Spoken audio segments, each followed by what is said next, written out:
Week 1 is in the books for the Cincinnati Bengals. They'll head to Dallas and take on the Cowboys in Jerry World. What are we looking for as the Bengals try to move on in week 2? You are Locked On Bengals, your daily Cincinnati Bengals podcast, part of the Locked On Podcast Network, your team every day.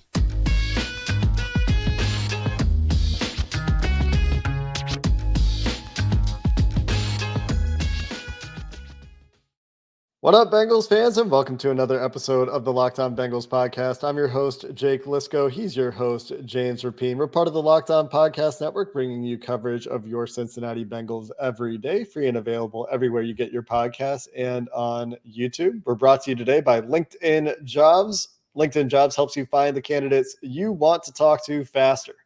Post your job for free at linkedin.com/LockedOnNFL. Going to look ahead. The Bengals taking on the Dak Prescott-less Dallas Cowboys in week 2. And I feel like the Bengals have dodged a starting quarterback in Dallas for the last few times these teams have met this year. Will be no exception to that rule. And honestly, James, we're looking for things to be different for at least the offensive side of the ball. And the offense for the Bengals, of course, starts with Joe Burrow, who played probably his worst game, at least worst half of football since his rookie year. You can point to the Ravens game, as I mentioned earlier, his rookie year, if you really want to find a bad one. There were some reasons to think that Burrow was processing better, was playing better as the game went on, but certainly some things that I'm sure he and this offense will want to clean up, and it really does start with number 9. It does, no doubt about it, and look, Burrow isn't going to throw 4 interceptions against the Cowboys. If he does, I'll do, I don't know, because I can't do some kind of crazy dance because people would be bummed, but I'll think about what I'll do. It's not going to happen. He's going to play better. And of the things that we saw week 1, it's kind of the least of my worries. I just expect him to play better. And I think the conversation probably would have changed a bit had they finished it off at the end against the Steelers. And you're right. He got off to a really shaky start. It was really uncharacteristic. The pick 6 was just brutal, just a backbreaker. And, he did have the 1 interception in the second half. The TJ Watt interception is just a great play. I don't necessarily think that's on Burrow. It's not ideal that he doesn't have the throwing lane, but it's just a great player making a great play. So I can live with that. Can't live with the pick 6. The sack fumble, not necessarily on him, of course, but that one stings too. And so I expect Burrow to play better, because even when he did start to get rolling and the numbers look better and everything like that, and the last 2 drives of the fourth quarter, right, with the touchdown that should have been with Jamar Chase had Zach challenged it, and he admits as much now, versus the play with 2 seconds left, they find a way to score. Even then, it was hard. It was challenging. And part of that is you just don't have T. Higgins. Tyler Boyd was a little nicked up. But part of it was just something felt a tick off. And so what do I want to see from Joe Burrow this week at Jerry World? I want it to be the Joe show. I want him to light up that giant jumbotron that is way too damn big with so many numbers that's all they can put, that they can't fit the replays on that thing. And it's huge. That it's all Joe Burrow stats, 59 for 62 for 3,281 yards and 12 touchdowns. The expectations are high this week. And I think he's going to bounce back. I think he's going to play at a really, really high level against the defense that has some good players, but is beatable. So that's where I'm at with Burrow. And we'll talk about the rest of the offense in a bit. And we could talk about the defense and all of those things, but specifically Joe Burrow.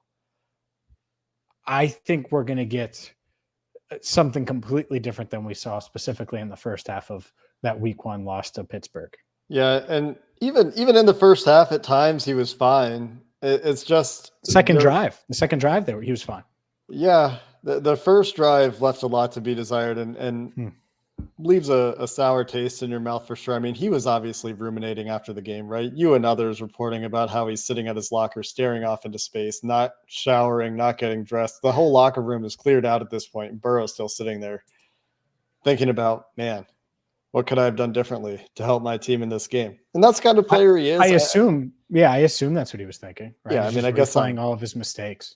I guess I am making an assumption there, but the guy that we know bounces back from this sort of thing. The uncharacteristic thing was the day he had, forcing the ball into windows that he should not have thrown the ball into. One of them on a 4th down, which makes it a little bit more forgivable. But again, to me, on that play, it's a processing issue. He shouldn't be on Tyler Boyd as soon as he sees it as cover 2. He should come off it. He should go elsewhere with that ball.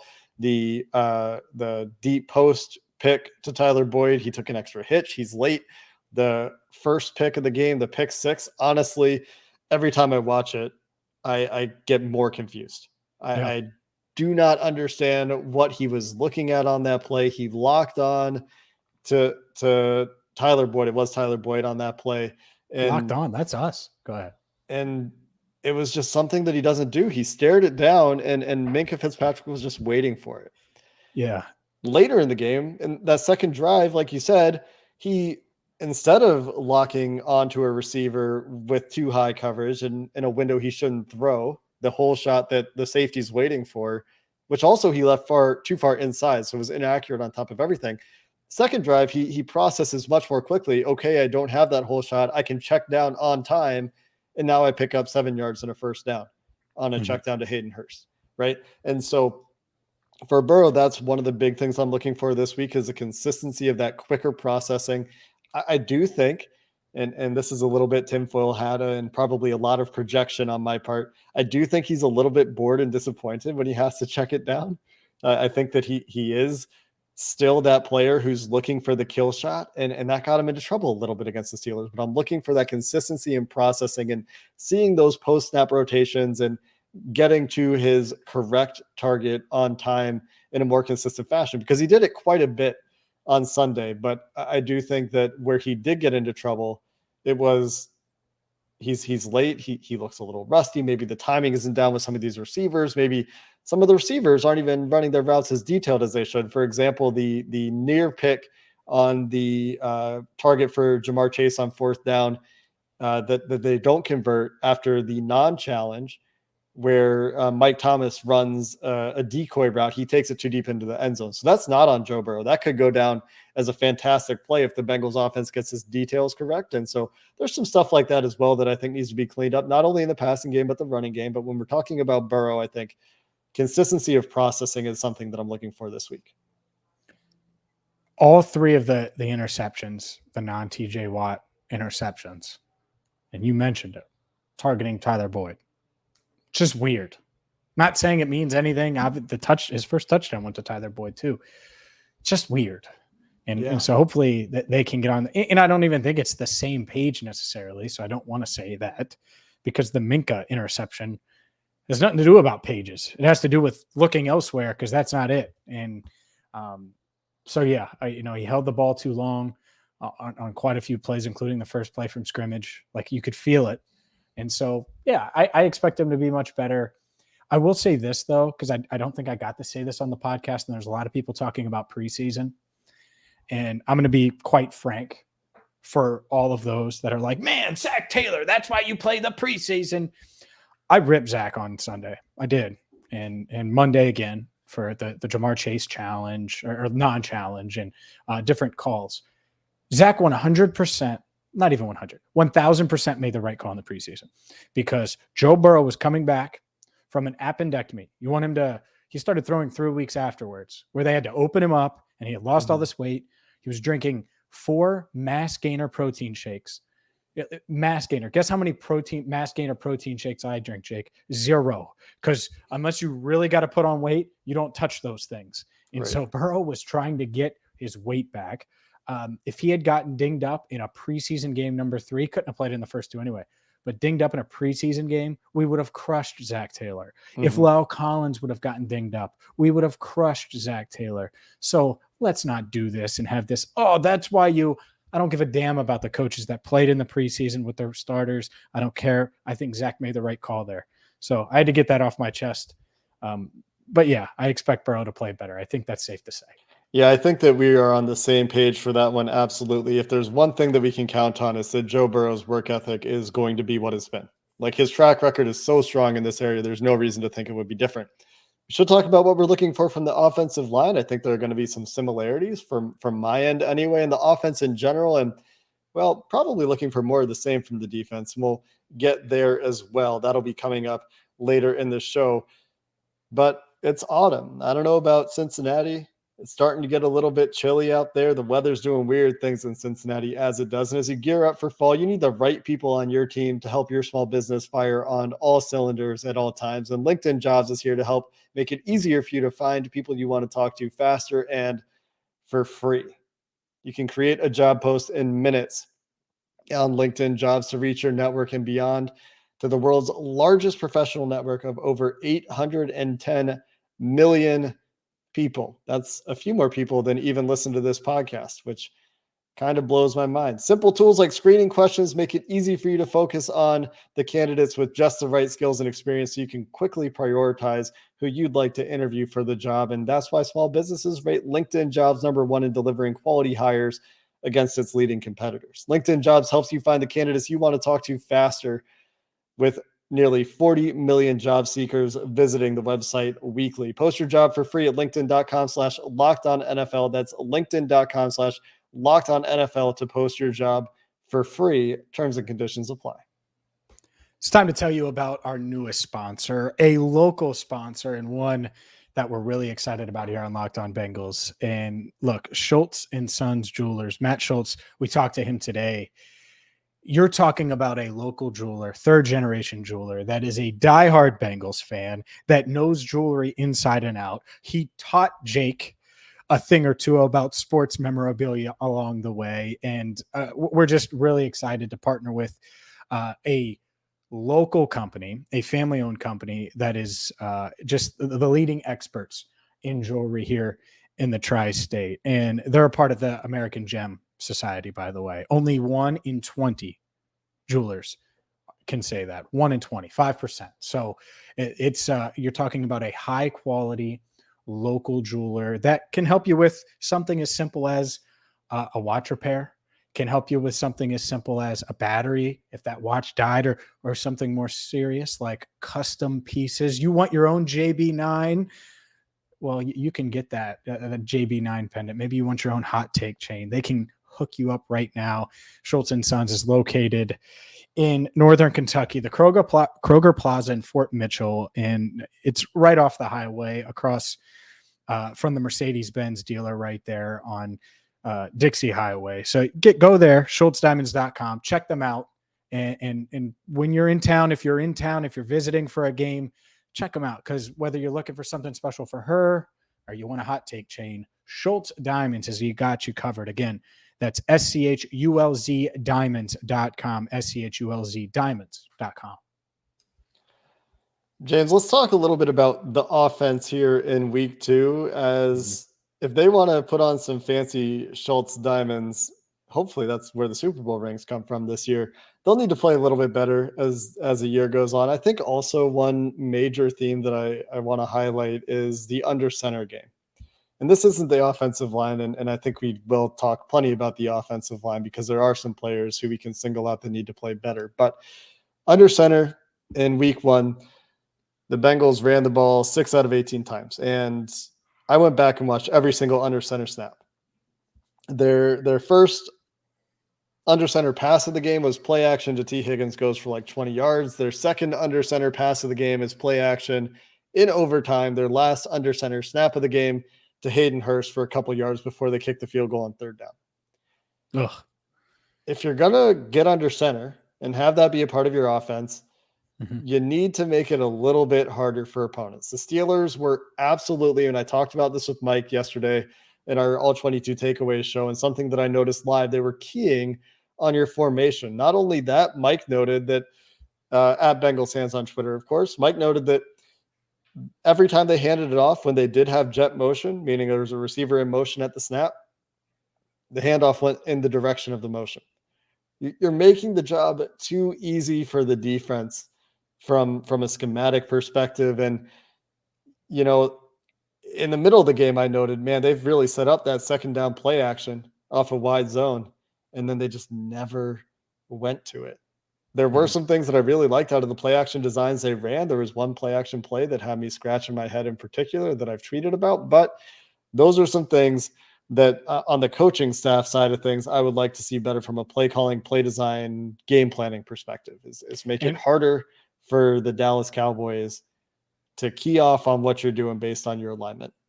And I wonder where we're at with and this isn't the Joe Burrow segment, but where are we at with him as far as play action is concerned? Because the numbers out of play action were good, but where's his comfort level, right? Mm-hmm. And so if he is comfortable, great. And if not, get him comfortable, right? Get him comfortable, because the way this offense and this offensive line is set up, you have Joe Mixon and you have an offensive line that should thrive when it comes to run blocking, right? And so mix those two things together and the play action game should be there at times. And I certainly hope to see that more. I just think it's going to make life easier on everybody.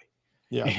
And so if you can make the job easier for everyone from Burrow on down, let's do it. And so I think they can. I mean, think about how many deep balls, and I'm going back now, but Carson Palmer at the 50, play action to Rudy Johnson, hits 85 in stride for 6. Sure. I mean, that anytime you were in that part of the field during that era of Bengals football, and I know it's a completely different game than but that's what you thought. You were like, oh, good time for a play action pass. I remember thinking it all the time. Like, that's just what you thought.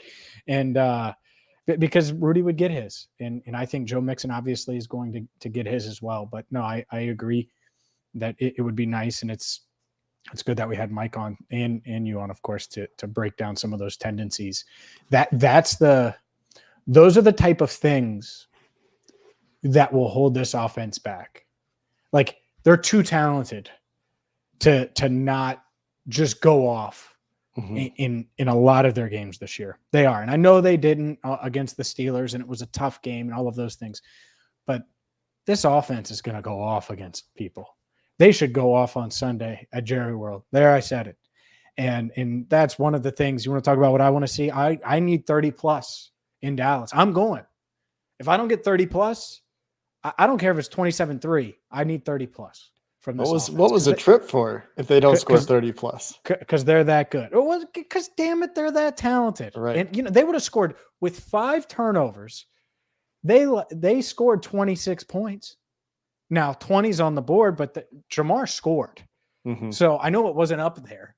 But think about that against a defense that's much better than the Cowboys, in my opinion. So, and not to mention that they had an opportunity there, if not for the holy roller rule, to kick a 55, 56-yard field goal after Samaje Perine scoops up that fumble that they didn't have the opportunity to kick as well. So that could have been even more. Do you agree with that rule?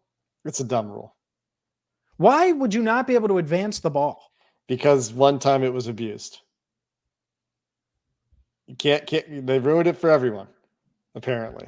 It only takes one.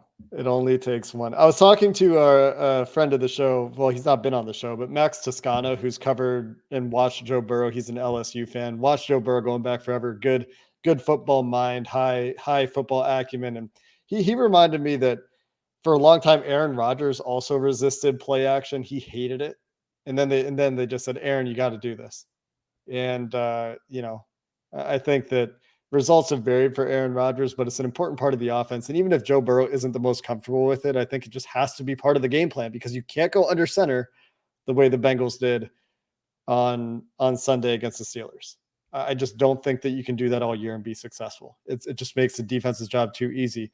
We were going to talk about the offensive line in this segment, James. We've teased it, kind of hit our cap for that. We'll come back to the offensive line. Last thing, since we're talking about the passing game, is better deep game, better intermediate game.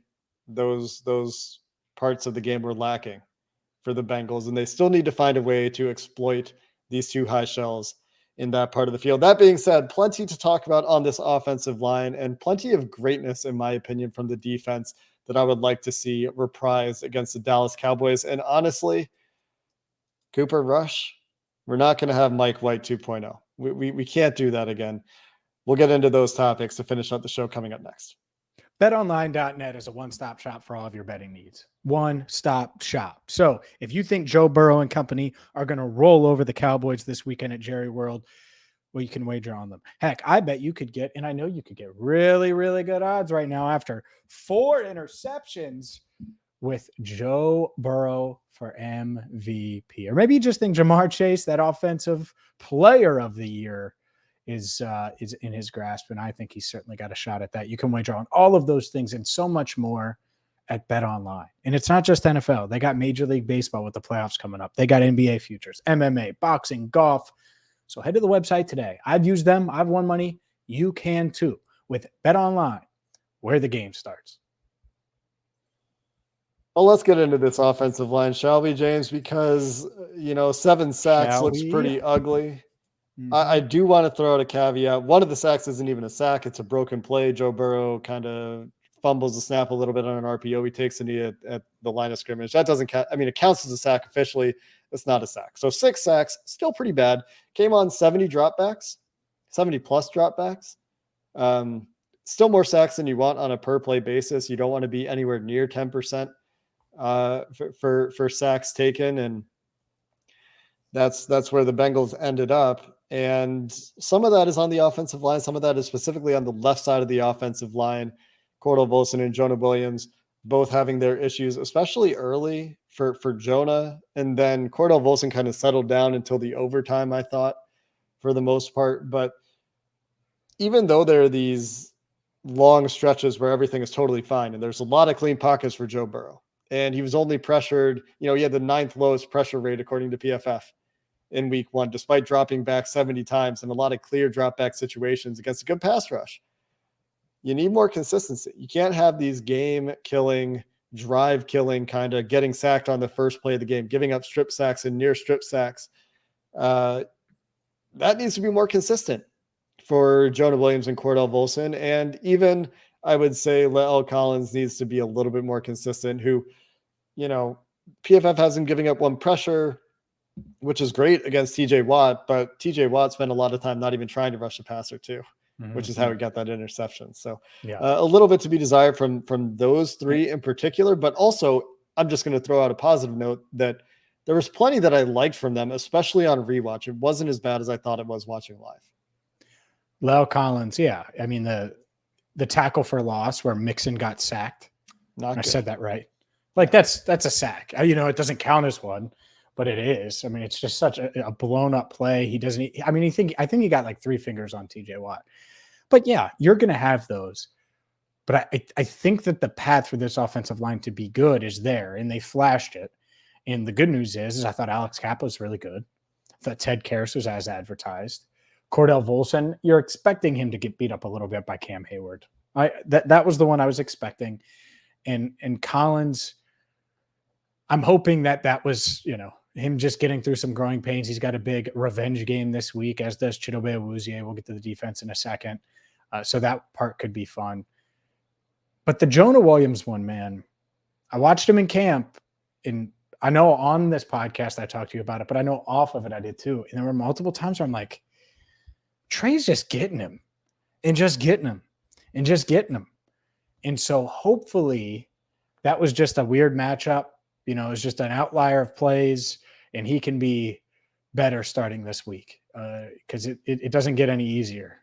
You got a guy in Micah Parsons who is a freak. I mean, I watched him bring down Brady twice, and he's mad because Leonard Fournette chipped him. Well, the Bengals better be ready to chip number 11 and follow 11 around and just be throwing bodies at that dude. But no, this offensive line, you want more consistency. And again, I want them to get to a point where they're so great that we're talking about them like crazy in their leading shows, or they're good enough to where we never have to talk or gripe or complain about them. And it's still not there yet.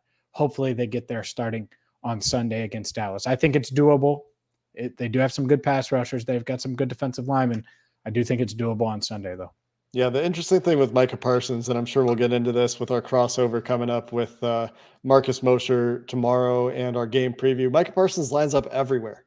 Yeah. So that'll be an interesting game planning aspect. And DeMarcus Lawrence is still a pretty solid pass rusher, still a really good player for Dallas. So The interior's job should be easier. There's no Cam Hayward over there. There's no Larry Ogunjobi over there. So there's still some good football players, but you're right, James. I think consistency, like I said, from Joe Burrow, and I would say, this team in general is a big theme, I think, for week 2. You can't have these spike negative plays and put yourself in this big hole. And the reason the Bengals were still in that game against the Steelers is that their defense, everyone's talking about the Steelers defense and how the Steelers defense won the Steelers the game. And that's true. I get why they're talking about it, but the Bengals defense is the reason that the Bengals had a chance in that game. I know the Steelers offense is defunct and Matt Canada doesn't run a system that is very aesthetically or functionally pleasing, but the Bengals defense played great. And so with Cooper Rush being the quarterback for the Dallas Cowboys, they lost their starting left guard, Connor McGovern, I believe. And his replacement was an absolute mess in Matt Farniok. Talk about made-up names for left guards. Matt Farniok. Yeah, I don't know. Is that with an F or a PH? F. Oh, okay. Yeah, and a K at the end. So there is an opportunity there for the Bengals. DJ Reader probably going to have a pretty exciting game in general. That's a matchup that should be really fun. Talking about matchups that should be fun. Reader was the best player on this Bengals defense, as Mike and I discussed on yesterday's show. And Zach Martin, fun test for him. Tyler Biada's solid center, but Matt Farniok at left guard. The way that the Steelers tried to pick on the Bengals left side, there's an opportunity for the Bengals as well to pick on Tyler Smith and Matt Farniok on the left side for the Dallas Cowboys. And so looking for more from this pass rush. If there is one thing I'm looking for more of, and hopefully they have some opportunities. I think the Steelers played such a conservative brand of offense that there wasn't a huge amount of opportunities for the Bengals pass rushers to get after it. But in retrospect and in reviewing, they did leave something to be desired, despite playing really well in the run game and really well overall. A little bit more havoc in the backfield and in the passing game would be nice. And as Zac Taylor said, getting some of those takeaways, that's the other thing that was missing. And they were close. They're close to a few strips, but those are the things I'm looking for the defense. That similar level of consistency and just find those spike plays that the Steelers found against the Bengals. I just want a bonus episode of Locked On Bengals where Jake Liscow says Matt Farniok for 30 minutes. Matt Farniok. Matt Farniok with an F and a K. Nebraska Cornhuskers, 7th round pick in 2021. I bet Zac Taylor knows him well. Look, this defense played really well on Sunday, and I thought that they would be the stabilizer early in that game, and obviously they were. But you're right. The splash, sometimes you need a little splash. You need someone like a Minkah Fitzpatrick to make a big play. You know who I didn't notice once? Literally once, because he tackled the tight end who broke free into the red zone when the Steelers are about to go in for their first offensive touchdown, go up 17-3. Did you notice much of 30? Did you notice much of Jesse Bates? I mean, when was he going to have an opportunity? He just wasn't. Yeah, go ahead. No, I agree. Like the way it was set up, it was weird. It was a weird offense. They didn't push the ball down the field much. There wasn't much of an opportunity for him to make plays. All right. But this is supposed to be like the biggest year of his career. And he's supposed to show everyone that he's this game-changing, crazy, awesome safety. Like it matters. It matters to have games like Minkah had. He was dominant for the Steelers. Made plays, got into it with Mixon, made tackles in the run game, had the pick six, obviously the block extra point. And I'm not holding Jesse to that standard, but think about it. He spent the whole offseason asking for that type of money. And so if I'm going to be fair here, I do want to see more from Bates. And again, it's a unique matchup and all of those things. Mm-hmm. But all right, now let's see it this week. And who knows? Maybe Cooper Rush doesn't push the ball down the field at all, or maybe Jesse Bates needs to put himself in position to make more plays. Because at some point, it can't be, it's because of the offense and the offense they play. Or it's because of – so that's just something I want to see. I want to see more 30 making plays, not being critical, just being honest. But overall, this defense played really well. They didn't force a turnover. I need multiple this week. And I think they would say the same thing. And you're right. There wasn't enough chaos around Mitch Trubisky. I mean, the only near interception, I'm trying to think.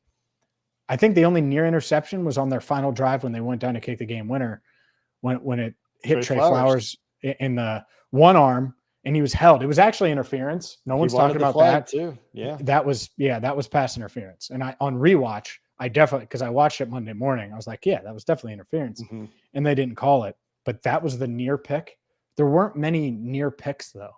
And so that needs to change against a backup quarterback. And you said it. You mentioned the Mike White thing. You can't be afraid just because a backup's in there. All right. What's this guy's name? Cooper Rush. I know he's got 4 letters in his last name. You know who would scare me more at quarterback? Cooper Kupp. So you have to – I'm serious. So you have to go out there and do exactly what you did to Mitch Trubisky, but also force some turnovers. Because if you do that, this offense, Joe Burrow, Jamar Chase, look out. A bunch of these guys on the defense played really well. Logan Wilson, DJ Reader, Trey Hendrickson, Jermaine Pratt, Mike Hilton, Eli Apple, all played really well. I think Jesse Bates also played really well. Cheeto played really well. I just think that it was, like you said, it was a weird game. But you're right. I mean, it's not ridiculous to say let's see if they can put Jesse Bates in a position to make a few more plays. I'm not putting this all on Jesse for game one, and I don't think you are either, just because he's doing his job and he's doing his job well.